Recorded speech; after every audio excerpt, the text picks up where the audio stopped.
This fighter right here is the main reason why I love MMA, UFC specifically, is he went from having sloppier wins against guys like Darren Till, Derek Brunson, where he saw a lot of holes in his game, some sloppiness, mistakes, cardio issues. But we didn't know his nose was messed up pretty much his whole career in the UFC. So he couldn't breathe through his nose 100%. So he wasn't getting much oxygen. So he was fighting all these fights just pretty much breathing through his mouth. A major disadvantage. To now talking about DRICUS being potentially one of the greatest middleweights to ever do it. If he's able to get through Sean Strickland and then Hamza, then you have a real big argument if he could potentially be one of the greatest middleweights to do it ever. Then he gets pretty much back-to-back finishes. Well, I know he fought Sean Strickland in between, but they're very close together. He ends up finishing Robert Whittaker and then ends up tapping out Israel Adesanya.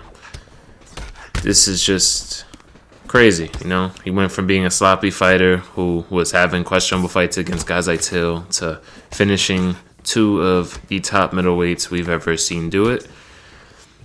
But that's why I love the sport and the UFC in general, because truly any fighter can become one of the greats. You just never know. But he is going to be fighting Sean Strickland in a rematch, which I personally think he can possibly get the finish here. But with Sean Strickland's defense and how he fights, it's very hard to really land on him clean. I think the last time he got knocked out was against Alex Pereira. So I feel like this may go to the distance once again. I think in a more dominant fashion for DRICUS du Plessis, because it is a rematch. He's gonna have he had a whole nother training camp for Sean Strickland. I believe it's one of the harder fights for him because of how defensively sound Sean Strickland is and how crisp the boxing is. But the real advantage he did in the first matchup was he kept Sean overloaded.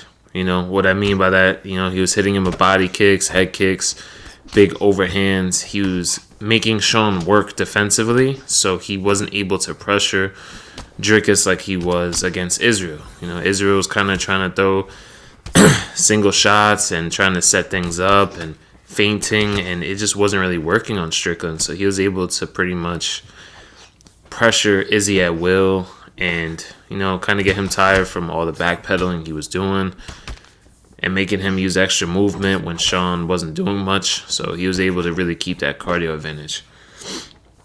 So DRICUS had a real good game plan of keeping Sean, working as far as in, landing those big strikes.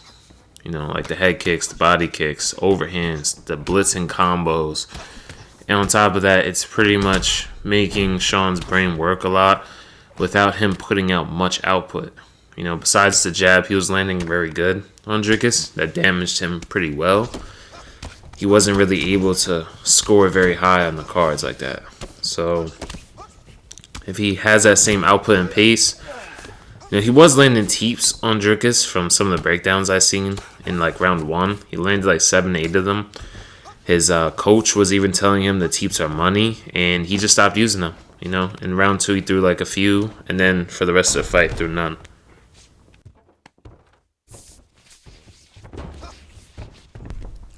So I think the keys to victory for DRICUS is to have that same type of game plan where you're going to make Sean Strickland work, and you just got to outwork him with the offense so he doesn't really pressure you and doesn't have that success he did against Israel and other opponents he has faced with that game plan.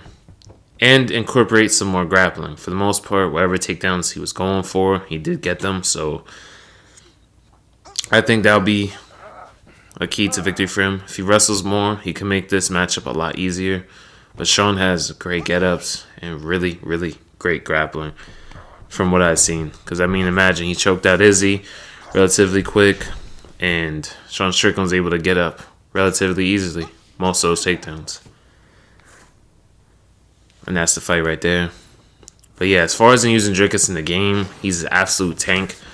He has like 97 power. He has like 5-star kickboxing combos, 5-star overhand, 5-star right hook. Everything health stat wise is above 95 for the most part. He's just an absolute tank, you know, in every sense. You know, from his grappling to his striking, durability. His submissions are really good as well. I think he has a 5-star rear naked choke, if I'm not mistaken, from the Izzy fight. I mean, it's a great all-around pick. You know, it's really fun. I use him in GSP for when I'm doing like an all-around style where I'm just trying to incorporate everything as far as an MMA. So it's definitely fun. And he has great switch stance too, you know, so you could set up different angles, different type of kicking combos, block counters, all that. Our opponent quits, even though he went Hamzat Chimaev, but it's okay. So we're on to the next fight. We got Alex Pereira. Yeah, but like I said, let me know your opinion down below. You know, how you think this matchup's going to go. Who do you think's going to win? You know, did you enjoy the first fight? You know, it's all opinionated from me. You know, I'm just a regular old UFC fan. You know, just like you guys. You know, I'm just sharing my opinion of what I saw, some breakdowns I seen. So yeah, definitely. It's cool to conversate about different perspectives, you know. Some people get toxic with it, but to me, it's just discussion at the end of the day. Look at this. Bang! That's a great way to cap off DRICUS DU PLESSIS' showcase, because he is obviously fighting Sean Strickland this weekend. I hope you guys enjoyed the video. I'm going to be posting daily. I'm going to be doing showcases on some of the other fighters this week.